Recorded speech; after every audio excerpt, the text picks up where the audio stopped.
Welcome to the Cryptonaut podcast. I am Mark Storrs, and I'm hanging out with my good buddy here, Mr. Robert Thomas Morphy II. What a pleasure, as always, as usual, period, the end. Exactly. Thank you all so very much for tuning in the Cryptonaut podcast. We are here. We are doing it. Rob, we have a little impromptu thing happening this Friday. Oh, I'm super excited about this. This is super dope. This actually is going to be on the Discord, which is available at patreon.com/Cryptonaut podcast. The $1 or $5 will get you access to the Discord. And I'm trying to pull this up on my phone. For some reason, I can't. There it is. This Friday, February 17th, 8:30 p.m., Beers with the Boys.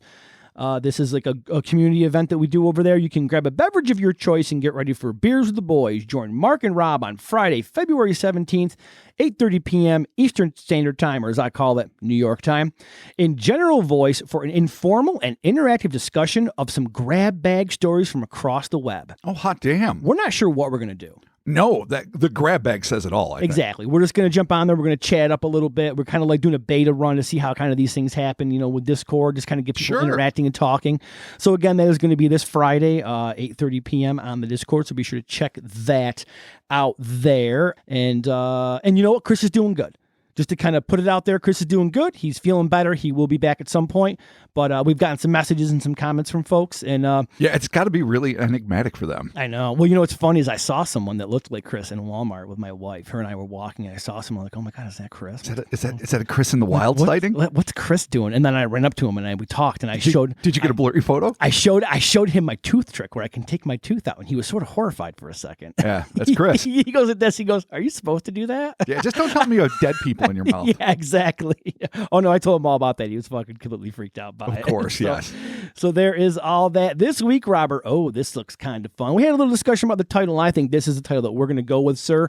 This is Sinister Skeletons. Hell yes. There's one thing I love. It's the Sinister and the Skeletons. Yes. Together. Totally. It wouldn't be the same. No, I mean, you don't want happy skeletons. That sucks. No, that's some silly symphony bullshit. Yeah, that's old-time 1929 Disney cartoons. No, nobody wants. And actually, they were pretty fucking sinister, too, really. I mean, I don't really know if there's such thing as like a happy-go-lucky skeleton. I'm sure there are somewhere. I don't know, man. Some bubbly-ass Casper bullshit somewhere. I don't want that. That's just gets going. No, that's not what we're into. No. That's certainly not what we're going to be discussing today. No, not at all. So let's get started with a staple of Halloween dioramas, biology classrooms, and fright flicks. The human skeleton has been, since a time immemorial, a source of both fascination and fear.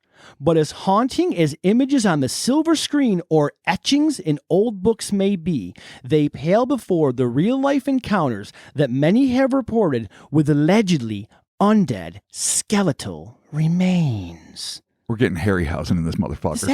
This is a phenomenon that I have not really heard too much about. You know, you would be surprised how often it shows up. Like, even as a kid, I always thought, oh, okay, when you don't have, like, I wouldn't say just the cojones, but like you're trying to make a film that's accessible to children and you don't want to show the desiccated flesh. Right. The weak zombie is the fully skeletal zombie. And again, I'm not throwing Jason and the Argonauts or, Seventh Voyage of Sinbad, like classic Harryhausen, which I love, or other things under the bus. They just did what they had to do at the time. Right. But I never really liked the fully skeletal version of the undead. And I always thought, okay, this is just a trope. It's an easy little Halloween trope. It's no big deal. But then I started reading into it and listening to a few different podcasts and things, and I'm like, holy shit, this is a fucking phenomenon. Yeah, that's interesting. All right, man. Well, let's get started. I'm stoked to see where this goes. Yes, no doubt. In advance, though, I want to give a shout out to Mr. Black of the Beyond Creepy YouTube channel, who we've given a shout out to before. Excellent resource for really weird shit. The Real Life Ghost Stories podcast, the always invaluable Albert Rosales, the late great paranormal investigator and author Hans Holzer. Yeah, Mr. Holzer, Herr Holzer, and the endlessly fascinating True Supernatural Stories collection at the site yourghoststories.com. So without further ado, a miracle of bioengineering. The skeleton is a rigid framework of collagen and calcium phosphate that keeps us and most other vertebrates, except for you fucking sharks, I'm looking at you, from being immobile, sloppy, Cronenberg-esque bags of organs and tissue that would almost immediately asphyxiate under our own weight. But as one of the last components of the human body to decompose, the skeleton also stands as a perpetual reminder of our own fleeting mortality. One could write volumes on the origins of our mixed bag of emotions regarding the marrow-filled fundament inside each of us, but I think our time here would be better spent exploring another idea. A seemingly ludicrous notion that nonetheless bears weight due to the sheer volume of eyewitnesses. What we'll be discussing today are those who claim to have encountered the eerily ambulatory apparitions known simply as walking skeletons, as well as other more gravity-defiant members of their insidious ilk. They're not only walking, they're like hovering, flying. Yeah, they're walking and floating, basically. Oh, cool. All right. It's two. We're not going to see a swimming. Oh, one's driving, I think. Oh, really? Yes. Oh, cool. All right. So yes, yeah, but we're not going to like see any other forms of motion. Like there's not going to be one on a Segway. Yeah, I actually thought about that. I'm like, do they got like those hover fucking boards? Like, dude, do they got Heelys? You know those cool shoes with I wheels remember in the them back? well. Like they were a danger to all middle school kids some 15 years ago or whatever. Just tooling around. It's like, you're going to fucking die. Yep. Yeah, there you die. go, man. Fucking Heely your way into hell. Oh my God. Wow, that would be a fucking great advertising campaign. We are going to begin with a brief report that stands as a curious, though not particularly frightening encounter. According to Hans Holzer, sometime in the early 1950s, a young recruit stationed at what was then Camp Cook in Santa Barbara County, California, now known as the Vandenberg Space Force Base, recently the Air Force Base, now Vandenberg Space Force. I didn't know that until I researched Space Force? I guess so. I guess they needed a base somewhere. Yeah. So anyway, this unnamed soldier, had a run-in with a bizarre being while on his way back to the barracks with a group of buddies with whom he had gone to the movies. Whether or not they saw a horror film wasn't reported, but the thing that this unnamed soldier spied on his way home was something straight out of a nightmare. According to his report, he spied what appeared to be a human skeleton walking ahead of his group some 200 feet ahead of them. So ahead, I used that word twice, and that's something I'm okay with. Ahead? I don't like doing that, but I did it. It's okay. I have to live with that shame now. Anyway. Maybe if you were not uneducated, Robert. Wow, that's hurtful. Maybe if I watched a documentary about it. About being educated. Yeah. Yeah, maybe if you left. Maybe Ken Burns will direct one just for me. If you left your email and yeah, not bitter at all. Sometimes you just gotta like, you see something. We've been challenged with our pronunciation. Sometimes you have to just laugh. Documentary. You just have to laugh. I stand by it. Okay, my uneducated friend, let's continue our journey. Let's keep walking down this path together. I wasn't going to bring it up. Oh, I'll do it. There's an L there. I'm not going to ignore it. All right, walk into my heart, buddy. Okay, so that aside, 200 feet ahead, skeleton walking. Nice. More curious than afraid, the recruit began sprinting toward the oddly ambulating entity, but he found that no matter how fast he went, he couldn't catch up. Interestingly, none of the other soldiers at the scene, whether out of embarrassment or sincere ignorance, claimed to have seen the potentially sinister specter. While the eyewitnesses' concise account of the sighting was hardly harrowing, this would prove to be the exception and not the rule, as most people would be severely traumatized by their encounters with these creatures. He got off lucky. He saw a guy in the distance. He doesn't have any skin or tendons or whatnot. He's like, dude! Can't catch up to dude. His buddies are like, I didn't see dude. Whatever happened to that recruit, I don't know. Yeah. I mean, maybe it's a head case. Maybe you can just see special magical invisible people, mostly invisible people. Maybe it was like the whole like Doctor, was it like Dr. Manhattan? Remember when he was like going through different rebuilding phases? himself piece by piece. Just like walking around his as father, a the watchmaker. Yeah. Okay. All right, man. Could there be. It is. All right. Moving on. April 15th, 2009. On that date, I'm saying it backwards, a Canadian user named Miri-chan posted a haunting encounter from her youth on yourghoststories.com, aforementioned. According to Miri, she was only 3 or 4 years old the first time she ever laid eyes on a ghost and was therefore unable to remember much of the ordeal, which she insists was not a dream. And I know that's going to be a little bit difficult. Okay. We're going to be dealing with a lot of very young eyewitnesses, and it's very easy to like, a lot of these are going to take place in bedrooms. You're going to be like, oh, they're half asleep. There's something going on. And maybe that's true. But as we know, at a very young age, I had a personal sighting that I still insist was beyond fucking the pale of just some bad dream of a skeletal apparition in a closet. I was going to say it was skeletal too. Yeah, it was. Oh. So I definitely feel an affinity for this. It's something I can't prove actually happened. And for those that don't know, just briefly, and most of you probably should, but it was an old metal closet, like from floor to ceiling, practically just short of the ceiling, that opened up side to side and just had like a bar at the top and hanging clothes and some folded shit and maybe toys at the bottom.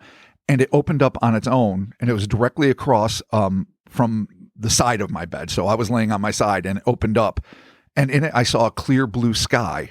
I swear I could feel the breeze. And then I saw an old, I assume World War II, like fighter plane screeching down.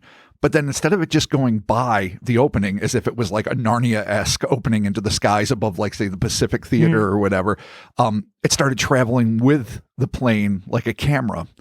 And I saw this fucking skeleton dressed in like bomber gear, you know, the puffy brown jacket, the weird goggles up, the flappy helmet. Maybe it's World War I, World War II. I'm not sure.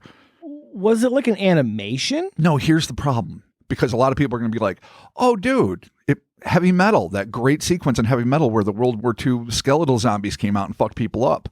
That would be valid, except that when I saw that years after the fact, because I'm old as shit, it scared the fuck out of me because it was one of the first things that brought the memory fully coming back.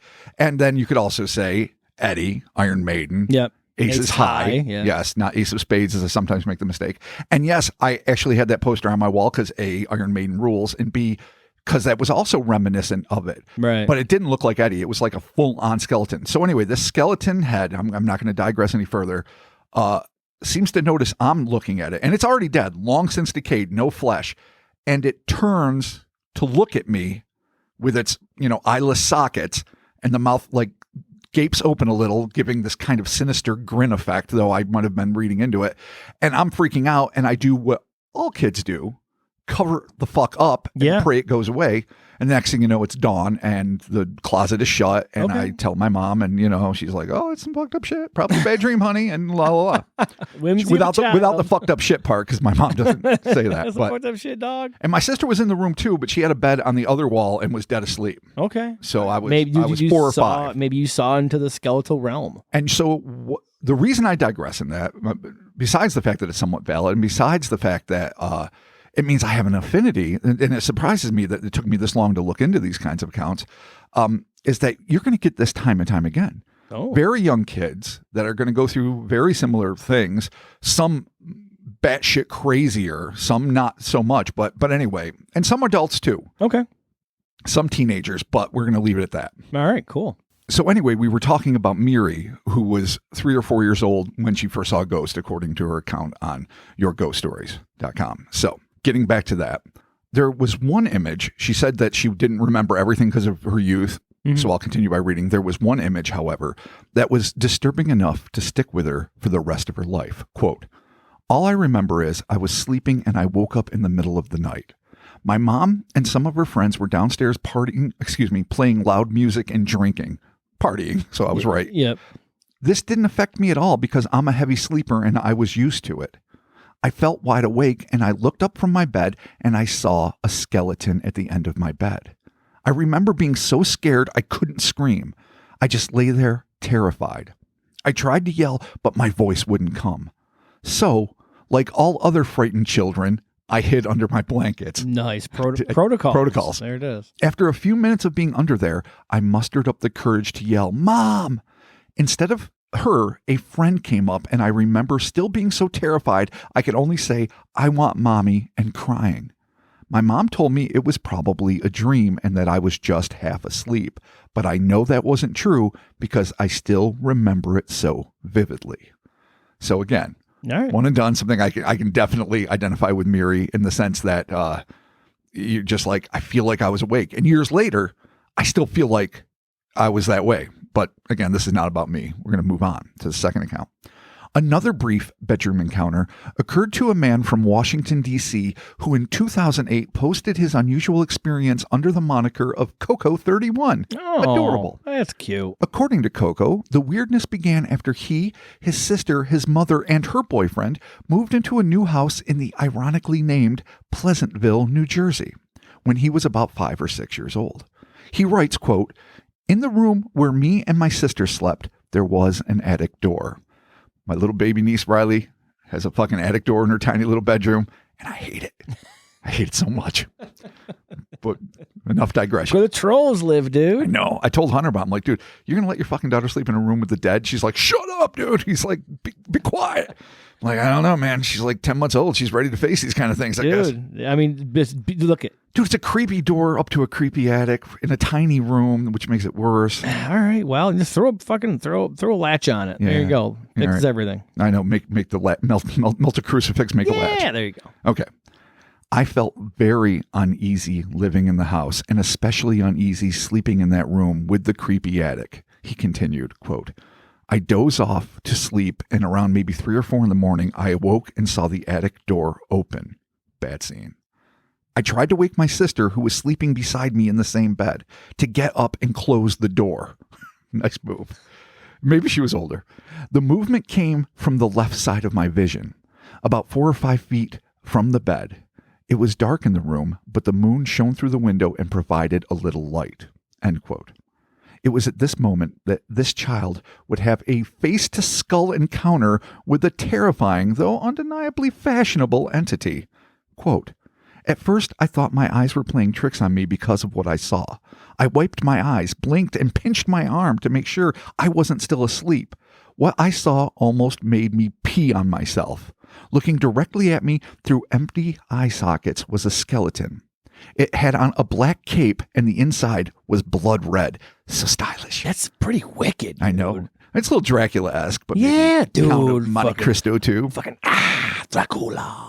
Yeah, right on. Dude, that's fucking cool shit. I know how this sounds, but it's very true. I couldn't scream. I couldn't move. I was in shock and scared out of my mind. I closed my eyes and hid my head under the covers. End quote. Convinced that his imagination was simply running away with him, the young man gathered the courage to peek outside of the blankets. A decision he would forever regret. Quote, when I looked up, it was still there, which really made me believe I wasn't dreaming. Finally, I mustered up enough strength and ran out of the room, leaving my sister and the ghostly figure or whatever it was behind. Good move.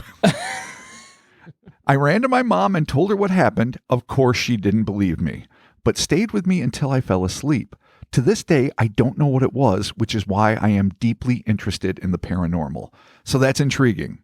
Again, I mean, maybe don't abandon your sister, but I mean, fear is fear when you're little, and he's only, what, 5 or 6, I believe? Yeah, I mean, your fight or flight is going to just be, to the max. Flight. Yeah. Like, you're not going to even probably think about, anybody else. So, all right, it is creepy, though. All right, well, fashionable skeletons. So what we're getting is skeletons, sometimes with a cape. Yeah. Sometimes just hanging out.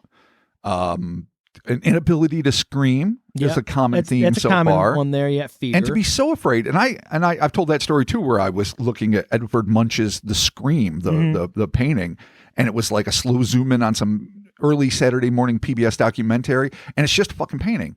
But I was so scared of it. I just had woken up and I still felt like I was in a dreamlike state, and I was in my parents' room. Again, I've told the story, but I'll make it super quick. And I was so riveted at the slow zoom in on that screaming, bald-headed, gray alien-looking motherfucker that I could not muster a scream until I finally did. And my dad ran upstairs, and that man did not run. He ran upstairs to make sure it was okay, and I told him I was afraid of a TV show, and he was about every bit as amused as you would think an 80s dad would be at that point. Not thrilled. Nope. I went downstairs, I ate a waffle, my life got on. Yeah, go outside. So I know and what play. it's like. I absolutely know. But that's the only time in my life I can remember being so scared. And it was not a paranormal event at all. Right. I do not think it was trying to crawl out of this, the screen Ringu style. Mm-hmm. I just think that I was just really afraid. So I get that. Yeah. And I can empathize with these poor little buggers. Yeah, I get it. These nocturnal horrors seem to delight in plaguing young children, as we were talking about. According to a 2017 post made under the name Pharmaceuticals, intentionally misspelled, it was, ironically, a frightened child's desire to find safety in his parents' room that directly led to a confrontation with this presumably evil apparition. Quote, I was about 5 or 6, and I was in my bedroom asleep. I woke up randomly, and since I slept with my bedroom door open, I could see my parents' door was shut. This was weird since my mom was worried about sleeping with the door closed because she might not be able to hear me getting hurt. I was going to get up and try to sleep in my parents' bed, but saw my hallway fill with this blue fog. That's where shit gets weird right there. When the hallway gets blue foggy. The Blue Oyster concert all of a sudden. No doubt. Weird. I stayed in my bed and saw this skeletal figure float into the doorway. Fear the Reaper. Dude. I remember it was in a tattered white hooded cloak and its eyes glowed bright white. It didn't try to approach me or try to hurt me. It just stood there with its arms outstretched slightly. So just this eerie arm out. Weird. Reverse fucking Reaper. Yeah, that's, okay. Yeah, the white hood, the white tattered hood's interesting. It really is. And the white glowing eyes. Yeah. Because that just adds a whole other paranormal element. It's not just the random dead, presumably. I mean, you don't know. It's the random dead with eye powers. Fucking Sinister Skeletons, dude. Come on, get you in your sleep. It was then that the boy retreated to what must be considered a child's universal bedroom sanctuary. Quote, terrified, I buried my face under my blankets and yelled for mom. It is truly the protocol. She thought it was just a bad dream. Again, the protocol. But I've had inexplicable problems sleeping since then, and I am constantly plagued by unrelated nightmares. So this person, I mean, that makes sense. I mean, if it was just a super terrible dream, I could see still having nightmares and having sleeping problems. But if you really believe it's true, or if indeed it is true, that's one of the things that actually seems to validate it. Like we've said over and over again, if this happened to me once, I'd never sleep again, or I'd never go swimming again, or I'd never fucking do whatever again that is associated with whatever horrifying thing we're talking about. If I saw that shit as a kid, I would definitely be sleeping with one eye open. Yeah, well, and you did. Oh, yeah. Yeah. So, no, I never, and I am still nocturnal. Yeah. So. Oh, that explains it. I don't know if it directly relates to that one experience, but it might. All right, fuck. This is why Bobby can't fucking sleep normal hours. I definitely had night terrors, and I definitely saw fucked up shit when I was a kid. All right. But I definitely have chalked most of it up to my imagination. Right. Well. And I'm convinced that most of it is the product of a fertile imagination and not, tons of paranormal interactions. Okay. But that haven't been said. Who the fuck knows? And when you just get a little taste of the veil parting, get a little scared of what might be there. Yo, paranormal spice cake. Oh my gosh. But it is not just kids who encounter these ghostly abominations. In 2017, DMore45 described a bizarre run-in he had in the supposed security of his own home in late 2015. He wrote, I was 26 when I saw a skeleton spirit. This happened late last year before I moved from my old apartment, While I was laying on my couch at night, suddenly I saw a skeleton covered with ghostly cloths over my television. So by cloths, I'm thinking like wrapping. Okay, like mummy maybe? I think it would have said mummy if it was a mummy. All right, so just cloth. Burial shroudy. Okay. Oh, cool. Inside the eye sockets, there were light purple lights. Again, a glowing-eyed apparition. Okay. This spirit was just hovering there and said nothing. After a few seconds, I opened my eyes. I did not remember closing them. Oh, that's interesting. I'm a natural all-nighter and had no intention of sleeping. It seemed that I had an out-of-body experience, might even have been dead and didn't realize it. Oh, boy. Didn't realize it. Okay. Nice reading, Rob. Realize it. Recently, I've had health problems, but still do not know who I was looking at. So that's some fucked up shit. That's really weird. Could Moore's interaction, D. Moore being this eyewitness, be a rare example of missing time that is not associated with alien abductions or interactions with the Fae? Because alien abductions, and just as profoundly if you're into fairy lore, you have missing time galore in those situations, but almost no other paranormal cryptozoological phenomenon is that related. Right. But here it is, like looking us right in the face. So it's weird. And are his newfound health problems associated with this encounter, or is it just a coincidence? Perhaps there are pre-reapers who show up not in black cloaks to steal your life, but in tattered white cloths, not unlike burial shrouds, in order to sow disease and joint aches and shitty knees and back problems and fuck those guys. The pre-reaper. Because I feel like I got pre-reapered like a motherfucker. Everything hurts. Man, is that what happened to my knee? It's not a torn meniscus. It's just a pre-reaper came to visit me. They're preepers. That's what they're called. He just in bed, he touched my knee. He's like, pain. Die. Yeah. Sorry, cartilage. Go away. Rip in half and shred. Oh, the slow death of the White Reaper. The Reaper. The White Reapers. the White Reaper. All right. In May of 2013, a woman called Sherry7488 discussed what might be the more bureaucratic side of skeletal visitations. Quote, I too was around 6 years old when I saw a skeleton ghost. My bedroom was in the back of the house, the scariest looking room in the house. It reminds me of that Hag of Detroit that we did some episodes ago from the Brad Steger account. Yeah. That was icky as shit. So the scary room in the back of the house, that gets you. Where the old witch lives. Always. Stuck in your bones. Smells like the rot. Yeah. Smells like the shit that was in the studio last week. Yeah, there's no shit. I know it's shit free in 23. Well, I think your sister reloaded the air freshener. Yeah. We're probably getting cancer from it, but that's okay. It's it's worth it. Yeah. Not to smell the shit. Yeah. It's a plus. Thanks for the cancer goo. And my dad's and brother's room were in the front. Getting back to the story. So I didn't like sleeping in there, especially because on days when it was windy, there would be a tree branch hitting the window, which really creeped me out. Fair enough. First of all, if the tree branch is hitting the window, cut the fucking branch down. You don't want to deal with a broken window. Have Dad do something. This is homeowner 101. Keep trees away from your fucking house. They ruin your roof and they'll fuck your windows up. It's not Sherry's fault. She was just 6. Oh, well, she could have tried. What? She did. Swinging on it, make it break? Fucking go out there and be like, Dad, cut the shit, you lazy fuck. Cut the tree branch down. That could have worked. Anyway, that's not me writing. That's Sherry writing. All right. Anyway, at nights when everyone was asleep, I would sneak into the living room to sleep there.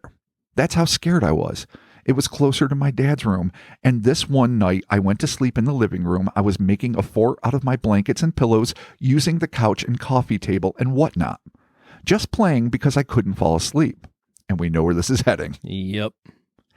And as I was playing, I noticed something in the corner of my eye near the entrance doorway to the kitchen. Something was standing there. For a split second, I was thinking it was my dad, but his room was on the other side of the living room, end quote. Sitting up, Sherry suddenly realized that what she was seeing was no longer human. Quote, then I looked directly at it. And it was a ghost skeleton wearing a purple cape hoodie. I'm assuming it's just like a Little Red Riding Hood deal, a purple cape that has attached to it. Yeah, okay, that's kind of cool. Dope. Yeah. Just standing there. I couldn't see its feet like it was floating. It was just staring. I couldn't tell if it was looking directly at me or towards my dad's bedroom.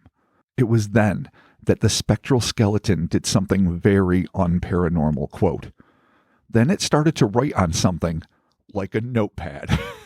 Oh no, it brought instructions? The bureaucrat. It's floating there. It's in this like stylish fucking lavender robes. And it's just looking around. Then suddenly, checkbook. Where's the clipboard? Oh, fucking, no. let's see. Let's make sure this passes inspection. Okay, all right, cool. Just taking notes, man. I mean, could you imagine if there's like ghost inspectors like you get randomly at like different like apartment complexes or hospitals or workplaces? Like let's just check this haunting out, make sure this is on the up and up. The paranormal OSHA. You're like, oh, exactly. These guys are worse than the fucking real OSHA. Oh my God, it kills me. I froze up stiff. I gently laid myself on the couch, trying not to look directly at it, end quote. It was then that, using flawless 6-year-old logic, Sherry concocted the perfect plan to do away with the purple-clad phantasm, quote. I just kept thinking to myself, if I just run behind it where the light switch is, I'll kill it with the light. Yes, Kill it with the light. Sherry, you're a hero. Dude, Sherry rules. I know, that's ballsy. Yeah. But I was way too scared to do that. Then the skeleton ghost turned around and started walking towards the kitchen and down the hall towards the bathroom.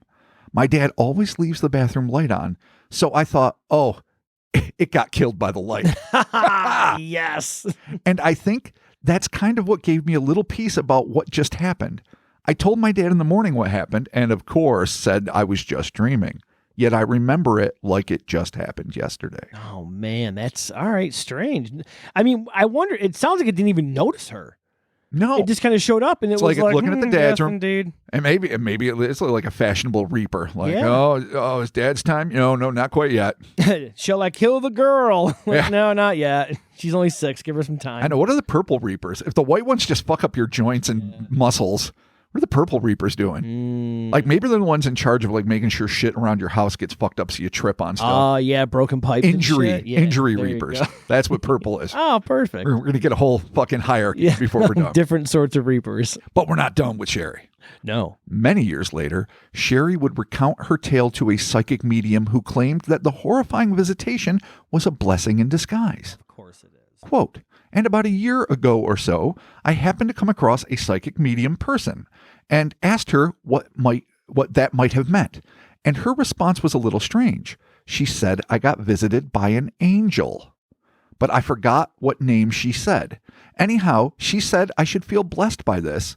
I didn't feel blessed. I felt scared as shit. A few thoughts crossed my mind like angel of death marking my time. Like what the fuck? End quote. All right. Well, way to go, Sherry. Still a hero. Take psychic mediums for what you will. I don't know. Maybe skeletal angel of death. Yeah. I mean, it's possible. Whatever. I mean, if that's what the psychic said. Angels look like all sorts of fucked up shit in the Bible. I mean, you look at Ezekiel, it's like the 7-headed donkey with 4 wings and a fucking ocelot's dick. And you're like, oh, take me to space. 7 eyes, 4 dicks, 14 wings. There it is. All right. Well. But people aren't only encountering these strange beings inside their homes. Sometimes they're just outside looking in. Oh. In 2015, Twister Watcher 7 related a terrifying experience he had with his grandmother in 1982. He wrote, quote, I was staying the night with my paternal grandmother and grandfather. They lived in a very quaint Bonneville home in Washington Terrace, Utah. I would stay with them frequently as my mom was a student at Weber State University and had to work after school at Standard Optical, so I spent a lot of time with my grandparents. It was a Saturday night, and me and my grandmother just turned on the TV, and one of my favorite but very scary shows was coming on. Hopefully some of you remember this show, Saturday Night Nightmares. It came on every Saturday night, and I talked my grandma into watching it. Now, the thing about that is, I did a quick Google. It's probably a local horror show to Utah with probably a horror host or something along those lines, like say Svengoolie is nowadays or Elvira or whatever. Mm-hmm. There was the pre-USA Up All Night show, Saturday Nightmares on the USA Network, but that didn't start until 84 and it ran until the mid-90s, and I vaguely remember that one. I kind of remember that. But this is 82. Okay. So I'm just assuming it was a local horror host. I'm surprised there's like no reference for it. And I've got literally, I'm not exaggerating, 12 books about, horror hosts across the nation. I've never read about this one. But anyway, Saturday Night Nightmares, he continues, It was 10 p.m. and my grandma went and grabbed my sleeping bag and pillow so I could lay on her front room floor. Pretty cool grandma, by the way. So, for sure. Pretty dope. She went to grab me and her a drink, and I thought I would get in my sleeping bag and lay down to watch the show. End quote. It would be then that his world would be twisted on its head. Back to the story. As I was getting into my sleeping bag to watch the show, I had a strange feeling in my stomach to look out the front room windows. These windows were rather large, like bay windows, and there were 4 of them along the front of the house. The TV was next to one of them up against the wall. I looked out the furthest one from where I was laying down, and I could see a white, misty, skeleton-like face looking through the window at me. There was no body, just a very scary face that seemed to be pressed up against the glass, just hovering there. I screamed for my grandma, and she came into the room and asked me what was the matter, end quote. At this point, the child's living nightmare would go from bad to worse when he realized he was alone in his plight. Quote, I told her to look out the last window that I saw the face in, to see if maybe she could see it, and of course she couldn't. I told her what it looked like, and she thought maybe I was watching too many scary shows and that Saturday Night Nightmares was getting in my head to cause me to see these things. Also, at this point, I was watching a lot of scary shows, but I know what I saw. So to me, that is just the worst. It's one thing if you looked back and it was gone. Right. But to look back and see it, and then have someone there, someone you love, someone you trust, and they can't. Oh, man. That's hellish. Shit's in your head, dude. It's a mind fire. I know. Yeah, pot of pool. Jesus Christ. Twister continued. After I saw the face, all I could do was move my sleeping bag and pillow far enough away from the windows so that I couldn't see that face anymore. Grandma told me to calm down and stop looking at the window, but I was transfixed on that evil face. And I tried to let it go, but it's like I was stuck there watching it even after I moved out of its view. God, that's fucking obsession, but who can blame them? It was there for a very long time, and Grandma told me that maybe we should just go to bed and turn the TV off. So I slept with her that night, and of course I couldn't sleep. I thought that face would eventually make its way into the house. But I guess I was so exhausted from worrying about it that I finally fell asleep. When I got up in the morning, I had to go make sure the face was gone, and boy, was I relieved that it was. I mean, if it's there in the morning, you're fucked. Oh, you're totally like fucked. That's it. Like just put, and then no one else can see it still. Yeah, that's the rest of your life. Is this thing that's haunting you through windows? Yeah, Wispy Skull is your new best friend. So make peace. There you go. Just give him a name. There you go. Strangely, Twister added that following his experience, he went through what he referred to as a 2-week psychic period. Huh? Though he did not elaborate on what these psychic powers specifically entailed. One can't help but to wonder, like some paranormalists have suggested regarding all supernatural experiences, if what on the surface seems to be a horrifying, though ultimately pointless encounter, might be designed to unlock some hidden potential in the human psyche, to open doors to alternate realms that might otherwise remain forever closed. In short, can the terror specifically elicited by an inexplicable event, be it alien or occult, serve as a key with which one can unlock a new, perhaps richer, if not decidedly more unnerving, way of interacting with the wider world and all of the creatures, both seen and usually unseen, that lie within it? Much in the same way as childhood trauma can be both debilitating and at the same time serve as an essential growth medium in the development of empathy. So, again, interesting. Like it has been proposed, and I'm not saying I support this personally, that sometimes these terrifying encounters on the surface really are sort of psychic keys to unlock your ability to perceive a new world or interact with intelligences that ordinarily would be lost to most of us in the way that we can only see in a very narrow spectrum of light, or, our senses are, muted compared to like a dog's. That this kind of jolt to the system, the psychic system, opens up your perceptions so that you are able to more easily interact with things that when you're not used to them seem terrifying, and a skull seems terrifying, especially when you're a kid, right? But that really might behoove you someday.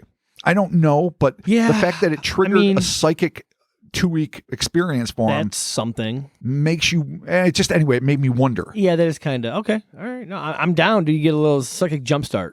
There you go, a little paranormal boost. In 2019, we're jumping all over the place. Usually I go chronologically. Here we're just jumping from idea to idea, depending on how it's flowing. Doing 2019 back to 72. A teenager under the appellation of Triple Virgo wrote about a skeletal sighting, that's right, Triple Virgo, that took place even further beyond the window. It's worth noting that this case, once again, involves a very young eyewitness. When I was maybe 4 years old, I was staring out of my family's living room window that led to the street. I don't really know why I was looking out the window, but I remember it feeling like I was staring for quite some time. Out of nowhere, a skeleton, no, not someone dressed as a skeleton, pulled up in front of my house in a light purple car. Styling. All right. It looked like an older vehicle, but I personally don't know much about cars. So fucking sweet old pimp mobile. The skeleton just sat there and stared at me for a little, then drove away. I can faintly remember him waving or saying something, but I'm not sure what exactly happened since I was so little. Also, I'm not sure if it was male or if it was really anything, but I just have the feeling. I haven't seen him since, and I wanted to know if anyone has had a similar experience. Just a skeleton pulling up in its Mazda Miata. Just tipping the hat. Going, hey, what's up, kid? Hey, have a good day, son. Stylish ride, huh? Jeff is coming. And he just fucking tears off. Weird. Yeah, weird. All right. Really weird. Cool. This would not be the only walking skeleton case to involve a motor vehicle. This one's weird. One of the more haunting accounts comes to us from an individual known as C.A. Griffin, who in 2014 wrote, "I saw a skeleton apparition when I was around 6. It was really scary. For no reason at all, I woke up in the middle of the night and looked out of my bedroom window and saw a skeleton sitting on top of my mom's car that was parked under a tree." Okay. Right. Weird. He was just sitting there looking up at the sky or at the tree, kind of swaying a little. I just stood there staring at it and then decided to hop back in bed facing the window. At that point, I did not feel fear because it was outside and I was safely inside, away from it." End quote. This brief respite from fear would not last. Quote, "After a few minutes of laying down, I rolled on my back and looked to my left. There it was watching me. It was laying down on its right side and was propped up on its elbow as if to say, 'What are you going to do now?' I quickly turned back towards the window and closed my eyes and eventually fell asleep." That's fucking super aggressive. Yeah. That went from, just kind of hanging out on mom's car to, it's in my bed. It's in my bed. It's in my goddamn bed. All right. I was too scared to do anything else. It was so much scarier up closer, end quote. Intriguingly, Griffin, much like John Keel and other ultra-terrestrial proponents, speculated that this thing's main motivation was to create a sense of terror within him. Quote, "Now that I think about it, I bet it wanted to scare me because it did not get the reaction it desired. Well, I moved from that place long ago, so I should be safe now, right? Right?" And for anyone out there interested in learning a little more about ultra-terrestrials, that'll be episode 124, Cryptonaut Podcast. Oh my God, that was so Backlog. long ago. Holy shit. That was a fun one, though. Yeah, that was cool. One of the more unique accounts was broadcast in August of 2009 on the Canadian television program Ghostly Encounters. In the episode, professional dancer Jonathan Gerber claimed that around 1997, while living in Brampton, Ontario, when he was just 8 years old, he'd had a brush with two very enigmatic entities. I said, enigmatic entities? In an interview during the segment, he claimed, "That night when I was 8 years old, I woke up and looked outside. I could tell that it was really early in the morning. I wasn't sure what time it was. I figure it was around 3 a.m. I could see a little glow from the moon and from the stars and just enough light to be able to see the shapes in my room. So I'm just sitting in my bed and I turned my head to look over at my chest of drawers." So such a wordy way of saying dresser. "I couldn't reach the top drawer. I was a really short 8-year-old. All of my friends had surpassed me by that point. I noticed that the drawer was open, which was really strange considering I can't reach the top drawer." As he pondered who it was that opened his dresser, Jonathan would catch a glimpse of something that would forever alter his perspective on reality. As he stared at the open drawer, he was stunned by the sight of a small, skeletal figure literally unfolding itself as it sat up in the drawer and dangled one of its bony legs off the side. According to Jonathan, it turned its head towards me and looked at me with no eyes. As I looked at it, I almost expected there to be eyes because I could tell it knew I was there. Even though there was no way he was alive, I still felt like it had some version of a soul in it. Kind of odd. As Jonathan locked onto the eyeless sockets with his own bulging orbs, the entity shifted its attention away from him. Quote, "Then it turned and started to look at my closet. Of course, I wondered why it was looking at my closet, so I looked over, and through the wall came this hooded figure." More hoods. Oh, through the wall? Mm-hmm. Okay. It was similar to, I guess, a ring wraith from Lord of the Rings. Awesome. All right. Yeah, it might as well be a Dementor, a ring wraith, something horrible. Whatever, man. Fucking, there you're a Tolkien fans. That one's for you. I couldn't see its face. I couldn't see its arms. I just saw this hooded figure. I then turned to look back at the skeleton, and it started to fold itself, almost like a contortionist, back into the drawer. What the fuck? And this hooded figure just started to slowly, I mean extremely slowly, move towards me, and it was just trying to edge at that moment. Every moment was like a million seconds. I almost felt that every second could have gone on for a year because I was just that terrified, and this being was moving so slowly that I didn't know what to expect. By that time, I can only hear my own breathing because I'm so scared. As these interminable seconds of terror unfolded, Jonathan attempted to get a better look at the bedroom invader. I was trying to look to see if it was a man or something, but when I looked into the hood, there was nothing there. Like I could see just the beginnings of the insides of the cloak, but I couldn't see any face. I couldn't see anything. There was just like a blackness that stopped right where the face should be.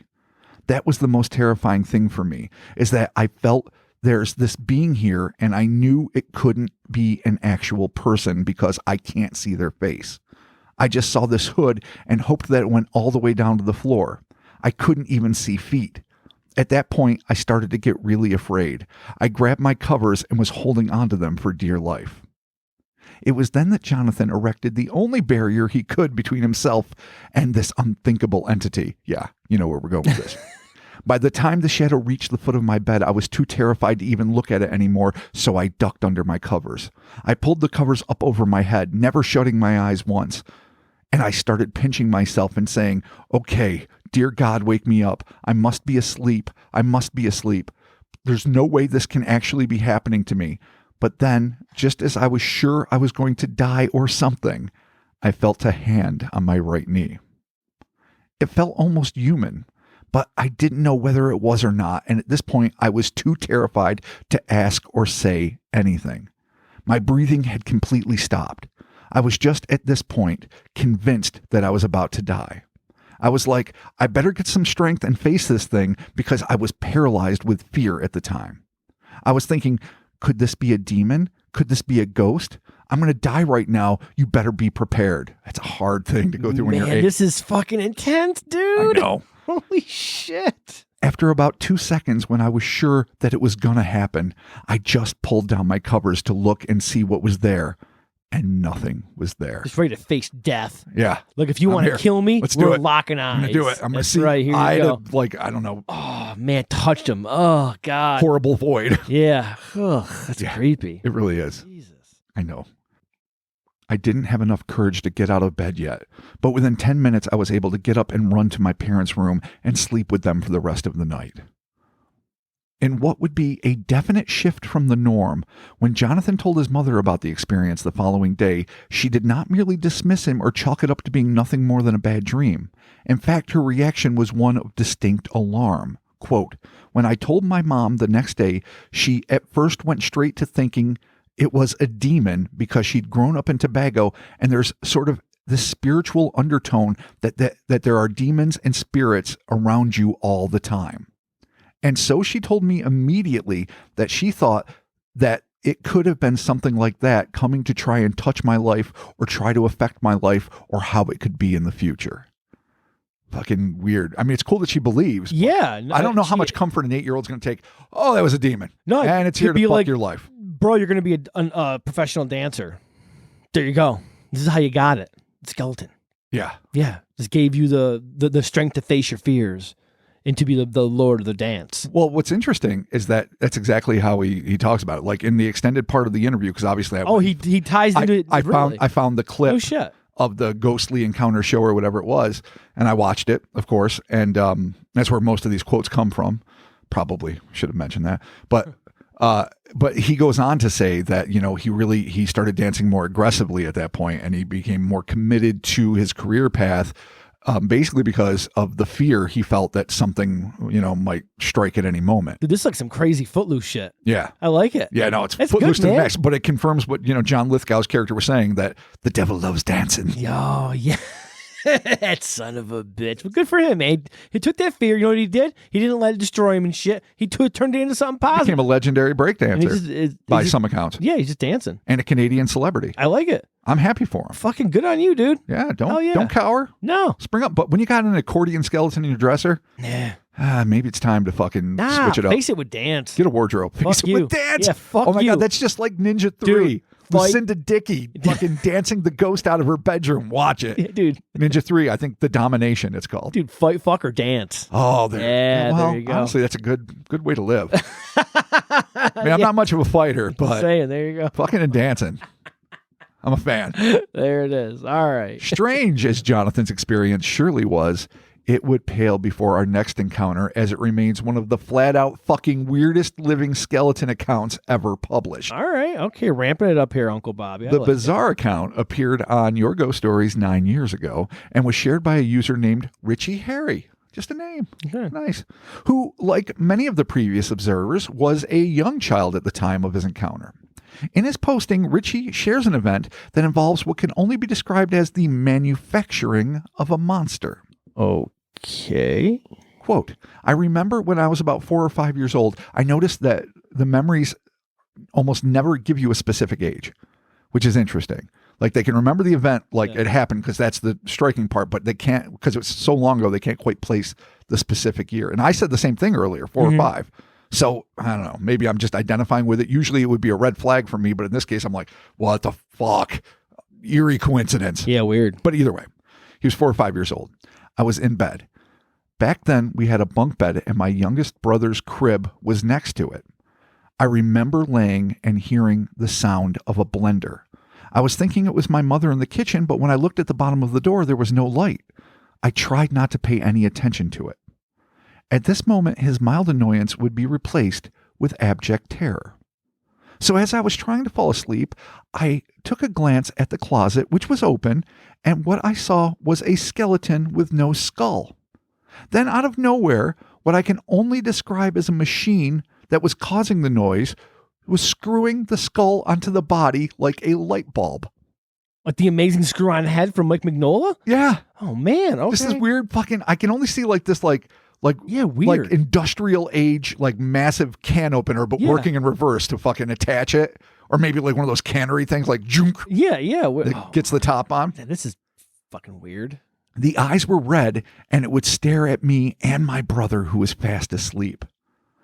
Things would take an even darker turn as Richie then noticed additional bright red eyes staring out from around the edges of the closet, focusing particularly on his sleeping brother. Suddenly, the newly assembled skeleton began moving, stepping a bit outside of the darkness of the closet.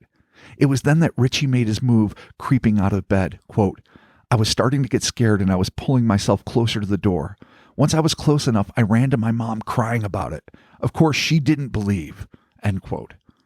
In the years that have followed, the shock of the experience has not diminished for the witness who claims that although he was an adult when he submitted his story, he had been unable to sleep in a room with an open closet door ever since, stating, I'm 25 years old and I'm still afraid.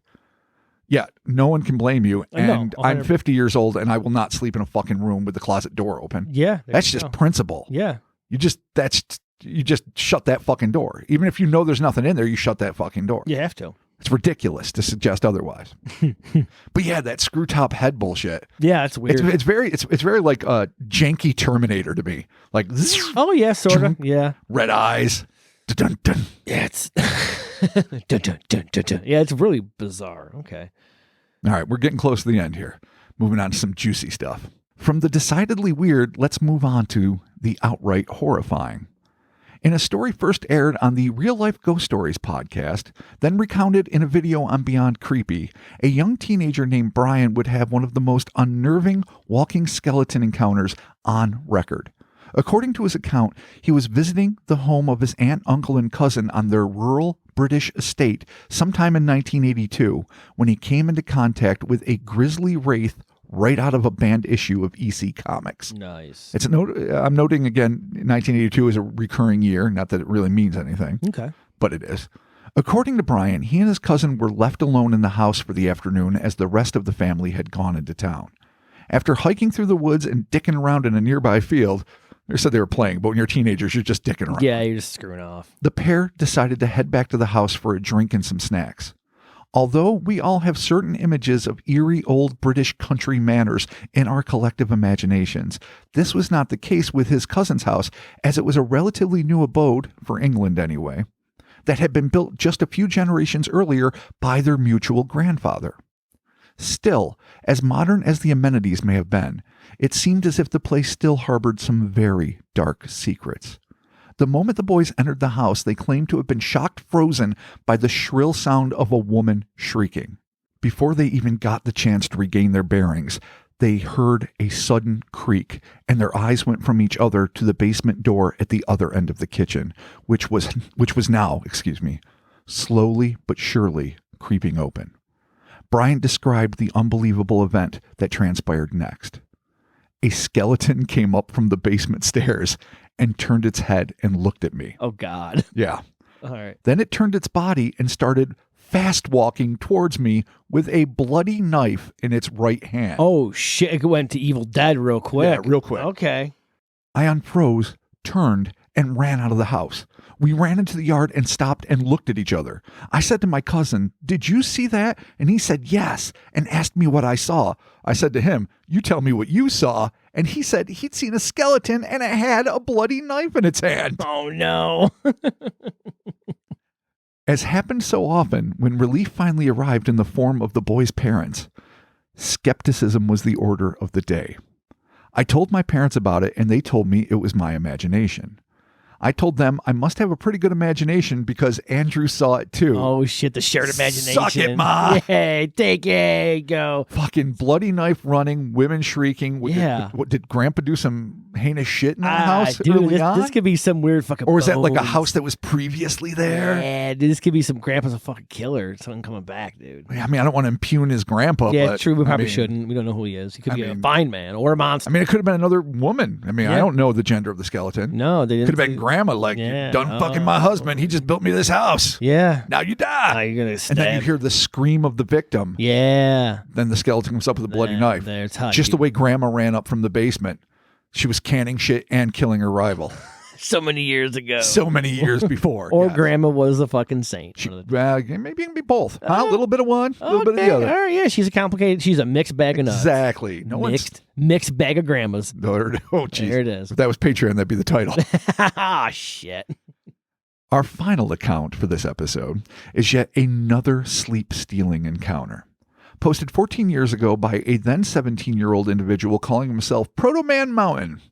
This chronicle is the sort of report that would make it nearly impossible to ever again sleep without a light on, a Bible, and a high-caliber handgun on the nightstand, Oh, boy. and seems to prove that at least some of these infernal fiends are more than capable of doing grievous physical harm, Oh, shit, we got attacks. even to small children.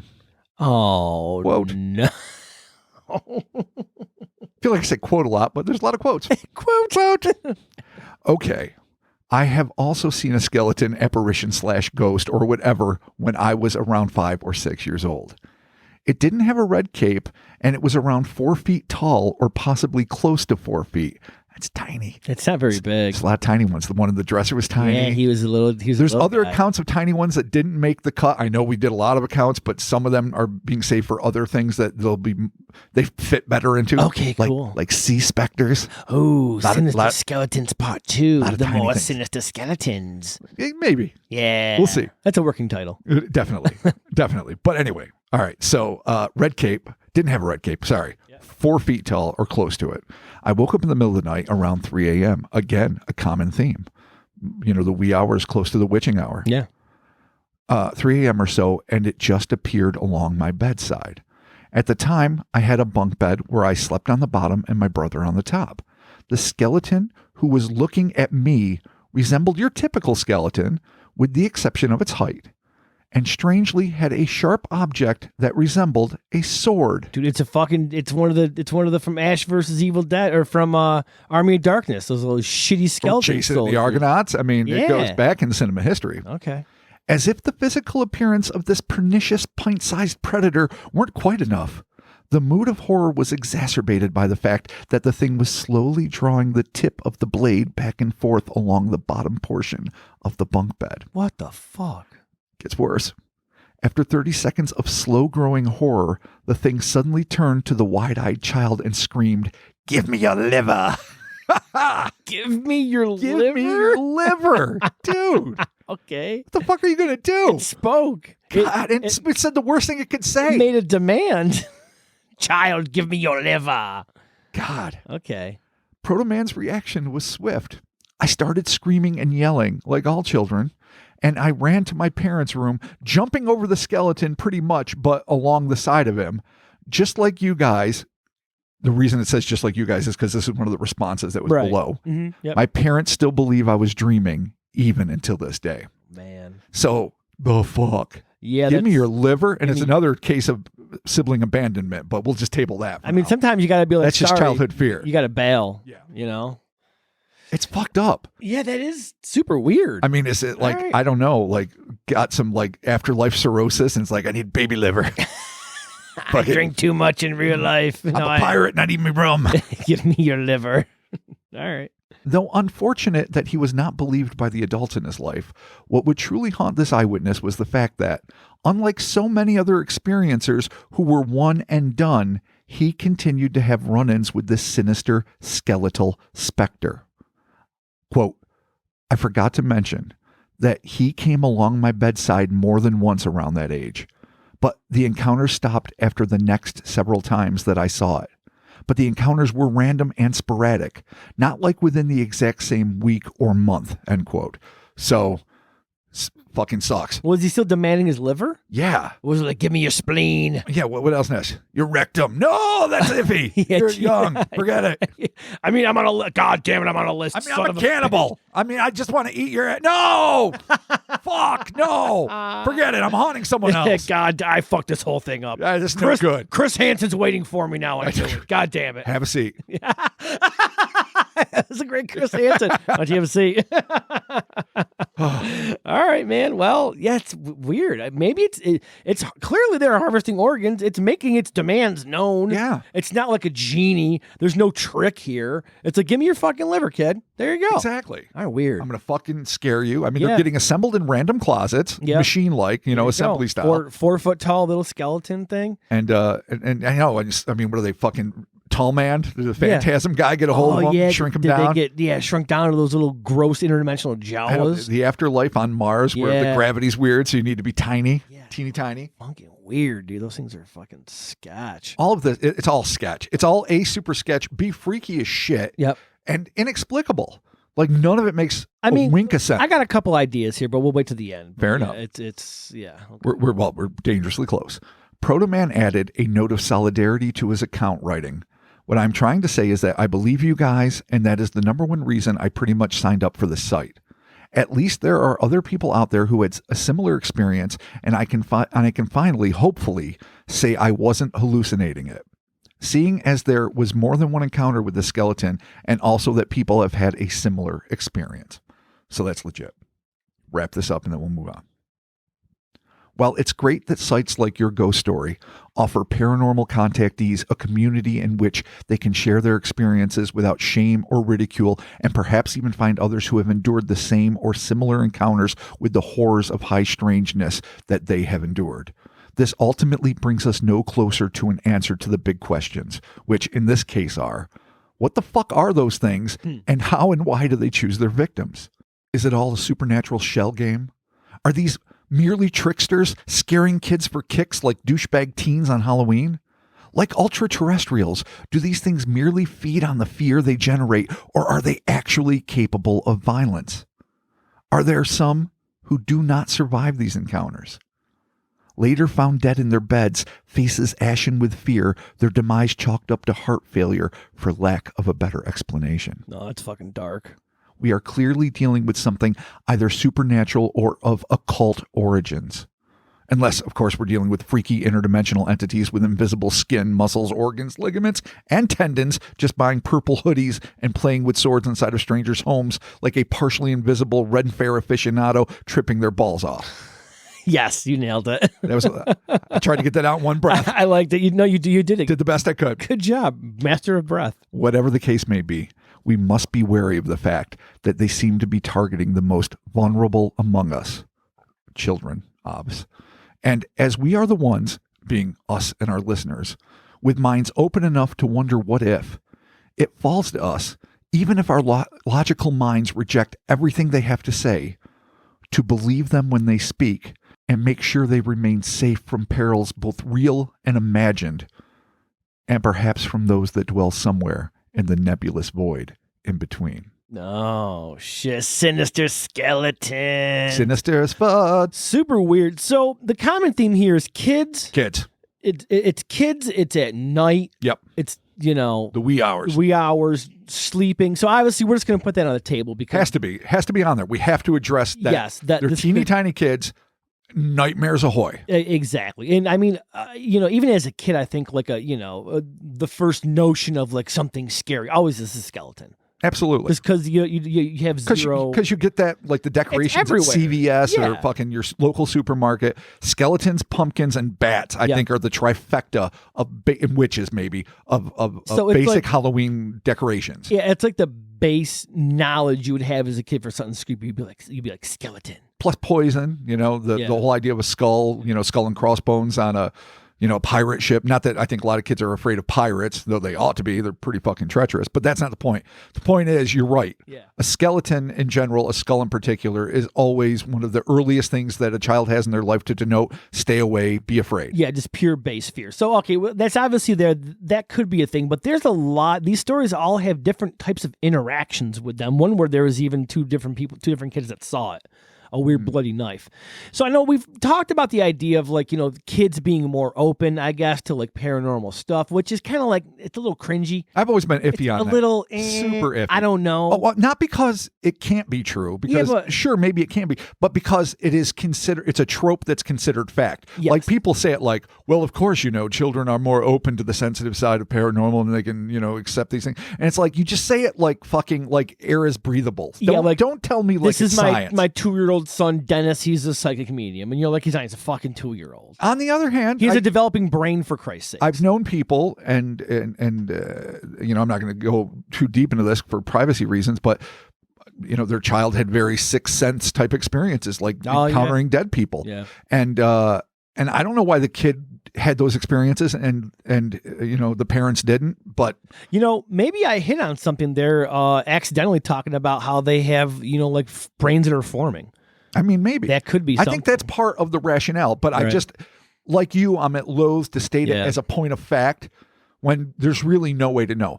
But will I say that sometimes kids are more open to shit and maybe they're making up fairies? Maybe they're really seeing them. If they're photographing them in England and you're trying to sell it to fucking Sherlock Holmes creator, you're fucking full of shit. And I knew that long before that came out. Right. Most people did. But also too, with your experience having a vivid imagination, I mean, that could also be part of it too. I know as a kid, my imagination was fucking nuts. Right. It was all over because again, you're developing. You have sure. this brain and you have this world that's so new to you. Everything in the world's new. You're just experiencing and you're taking it Absolutely. in. Everything's big, everything's new, everything's valuable. So that could be a thing there. But with all that aside, with all the obvious things there aside, if all these people, and they're all, again, the flip side of this, having kids a certain time at night, sleeping, coming across this thing, it's almost reminiscent of maybe not a dream demon like Freddy Krueger, but something that's coming to to generate fear for whatever reason. Like a dark Sandman or something? It just seems like the goal is to show up and to generate fear. Except, a lot of times, you're right. I mean, but the one was taking notes. That's the outlier. That one's there's always outliers. That one's a nerd. That one's just there taking notes in the scene. He's just oh, this place is super cool. It seems like they would be doing it for a purpose, though. There would be no reason just to show up to be fuck you, kid, and then fucking go away. I mean, you're right. We're trying to make a list, obviously, of things that are nothing's constant all the way through, but pretty consistent. Very young children. Yep. Wee hours. They seem to be generally frightening. All these things are true, but really, what we're dealing with is a statistical shit show. Beyond these commonalities. What the fuck are they doing? Why are they doing it? Why are some dressed and some aren't? Why is this one in tattered rags hovering above a fucking, a 20-something's TV set and glowing purple eyes, and then there's missing time? Why is this other one in a purple car? Is purple the theme? That looks at another kid who's just staring out a window and hey, Bill. The only solid one is a skeletal. That's it. Just skeletal, which again is a base fear of a kid.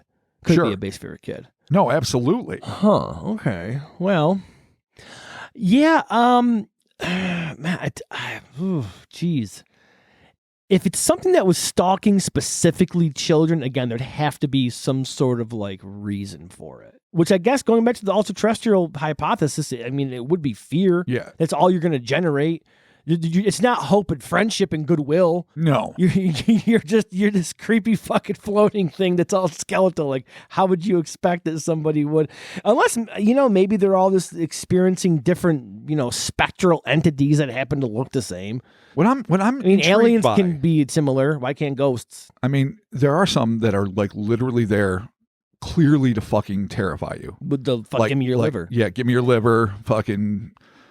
The bloody knife in the basement is, like you say, it's definitely an outlier because it happened in the middle of the day, not in a bedroom. There's 2 eyewitnesses. There's a lot of things. So we'll table that one for now. Yep. But some of these things, like you say, like Billy Notebook with his fucking purple, cape hood, and the rest, they're just there and they're scary by default. Mm-hmm. They are making no effort to scare these kids. They just kind of show up. Yeah. They're just there. And by virtue of their appearance, it becomes frightening. That to me seems less of something in the ultra terrestrial mode where if you really feast on fear and this is like your big fucking, old country buffet moment, you're going to elicit fear. You're not going to just show up, do the bare minimum, unless you're on a diet.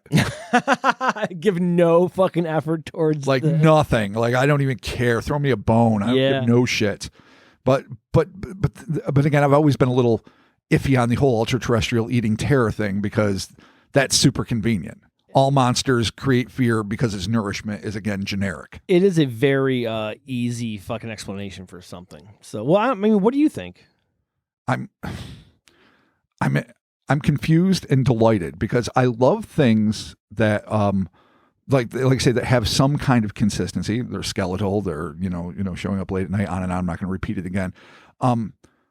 But it's also like, it's just, there's the monkey dick in the works is that there's so many different subtle differences, like why a cape here, why a hooded cape here, why tattered white robes, why fucking can you fold yourself like you're a paper doll skeleton and then there's a weird fucking Grim Reaper type dude. You're in the closet getting your head twisted on you from some machine. That completely out of left field. Super weird. And then you get red eyes once you're attached, and then multiple other red eyes show up in the closet, and they're all staring at your sleeping brother with envious eyes, like, what fucking nefarious shit are you doing while you're trying to creep the fuck out, not being noticed. We want to taste his fingernails. Exactly, like a hero. Yeah. And here's the thing too, like, I separate myself from it because even though I, took the time to tell the story earlier, and I do agree that there is an association, like my account could fit right in with the rest of these. No, 100%, yeah.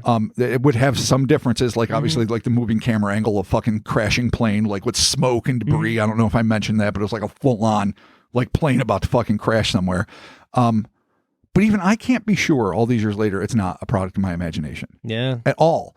Like, it felt real at the time. And so I've recorded as such, but is that just the way a brain's going to record something? If you feel enough about something at a certain time in your life when your brain's developing, does it just get sealed in the concrete of your mind? Even though I know the brain is malleable, that's a fact. Yeah, and your belief makes it real at that point where you're like, I'm locked into this now. Right. Like, even if it was something that was an imagination, like if it affected you that deeply to your core, it's going to be a reality to you.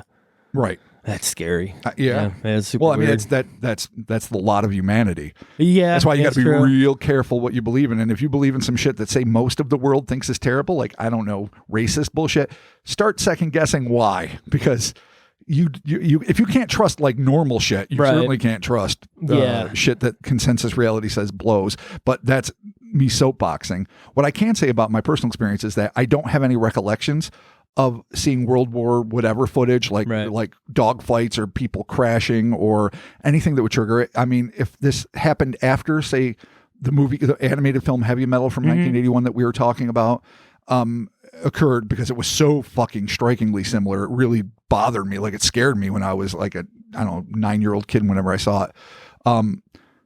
Then that would be something, but it happened after. So I don't know what could have triggered it if it was purely imagination. Nor do I know, unless it was a particularly vivid dream, why it struck me as something like I had to like hide and like turn my back and cover my face, like just like all these other kids. But I can't swear it wasn't imagination. So I do feel a deep well of empathy for these kids. Sure. Yeah, it's got to be scary as shit. And you could say that maybe it's part of why I'm interested in paranormal stuff, but also I've always kind of liked paranormal shit. My mom was interested in paranormal stuff. We'll be dealing with that at some point in the future. And I was a fan of In Search Of. I'd started watching it around that same time, which again might have just triggered an interest in paranormal, but I don't remember any closet monster episodes. There weren't, I know for a fact. So it's just weird. Like, I can't even say what I know I'm babbling because I think I have a lot of thoughts in my head at once. I can't say what the genesis of my experience was. Right. I will not claim it was real. I will just claim that it sort of felt real, but it's uncanny how many young kids seem to be experiencing this. Yeah, almost like it's like a manifestation of fear almost. Right. So I've been kind of come up with Like a you mean like hypothesis. Tulpa, like being young and fearful makes something manifest in reality, or do you mean psychological I'm manifestation? thinking more like a psychological manifestation, something where it just kind of like pops in your head like that, and it's just so fucking real and so visceral, like right at that moment that it just kind of. Especially when you're in that half sleep state. Yeah, man, shit like that. You can't trust that. No, it gets real scary. Real scary. If it is some, I mean, I don't know if you're gonna go full tulpa on this. Like that's a fucking lot, but I mean, that's a lot of energy to invest in something. Energy, yeah. But I mean, kids being kids and just having that newly formed brain and all new experiences every day. Just who knows, man? Maybe that's how they get in. Maybe. Oh, there's that little a little mind parasite. There's that little creak in your brain. Just a little crack in the little fucking thing there, and some weird gets in there like a little jumps in. Yeah, boll weevil demands burrows. Your liver, comes out of the fucking basement with a bloody knife, trying to stab you, making accusations about your grandfather and grandmother that are probably not true. They're fucking saints. We were actually the ones that accused them. That's no fine. one else. That's fine. We're real. Whatever. We're not like parasites in your mind. We no, really did well, I mean, I don't know. Sorry, Bri. Are we the parasites in your mind? I mean, were we infected and are helping, propagate it? Are we real? Yeah. Are you sure? Well, as much as I can be. I feel pretty tangible. Well, that could all change in a heartbeat. I don't know, man. I like taking a good shit, eating pizza. It doesn't mean that we're real. It doesn't mean we're real, but the simulation is pretty authentic. Exactly. So I can live with this shit. So I guess I would say as a final word is like remember light kills. Sherry said so. Sherry's 7488, I believe. Yeah. And blankets protect. Yeah. So there it is. If it touches your knee, face your fear. It'll make it go away. And then the other dude there became a better dancer. And you'll become a better dancer. Yeah, there it is. So, there is a light at the end of this tunnel. Totally. There it is. Thank you all for joining us. Sinister Skeletons. Robert, thank you so much for the research on this. We appreciate it there, my dude. So, coming up, we'll do that at the very end. Real quick, we have Patreon shout-outs to do. Oh, fuck yeah. Oh, I almost forgot. Every week I keep forgetting that we do them at the very end, even though I keep telling myself. Well, it's only been like the fourth time, maybe fifth time. I don't remember how many times. But, Robert, let's do the shout-outs for the good folks that support us over there at patreon.com/Cryptonaut podcast. Kentucky Minotaur. Oh, hell yeah, brother. Tallahassee Centaur. No, I'm just making shit up now. Fucking Montreal Medusa. Yeah. Ryan Fisher. Thank you, Ryan. Grumpy Stillskin. Hell yeah, Grumpy. Oh, weave that gold, steal that baby. Hell yeah. Kevin Jubinville. Thank you, Kevin.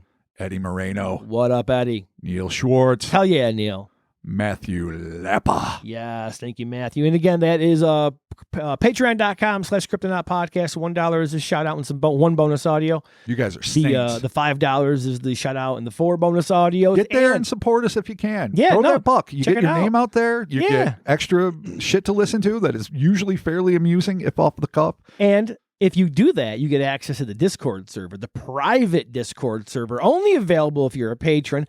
And this is for the $1 and the $5 tiers we were talking about. This Friday, February 17th at 8:30 p.m.